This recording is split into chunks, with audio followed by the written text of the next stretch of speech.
बीडचे एक मुंड्यांच्या हत्येचे प्रकरण आहे ते काल धसांनी सुरू केले। जे कुठल्या कुणाच्याही हत्या असतील, जर त्याचे काही पुरावे दिले आणि तक्रार दिलेली असेल तर त्याची चौकशी केली जाईल। चौकशीमध्ये जे कोणी दोषी असतील त्यांना निश्चितपणे कायद्याने, नियमाने, घटनेने, संविधानाने जी शिक्षा करणं कडकमधली कडक। म्हणजे त्या सरपंचाची जी काय हत्या झाली ती तर इतकी निगृढ पद्धतीने केलेली आहे की तिथं त्या संबंधितांना फासावरच लटकवलं पाहिजे। त्याकरता 3 काम एजन्सीला दिलेलं आहे, CID, SIT आणि आपलं न्याय व्यवस्था, न्यायाधीश।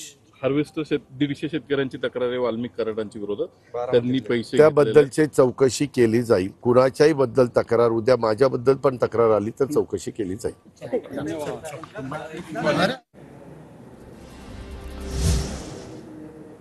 रिकव्हरीबाबत विचार नाही, लाडक्या बहिणी योजनेबाबत दादांची ही माहिती आहे।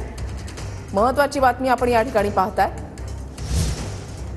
बीड हत्या प्रकरणामध्ये दोषी असणाऱ्यांवर कडक कारवाई करणार असं अजित पवारांनी या ठिकाणी पुन्हा एकदा अधोरेखित केलंय। आरोपींना फासावरच लटकवायला हवं असं अजित पवारांनी म्हटलेलं आहे।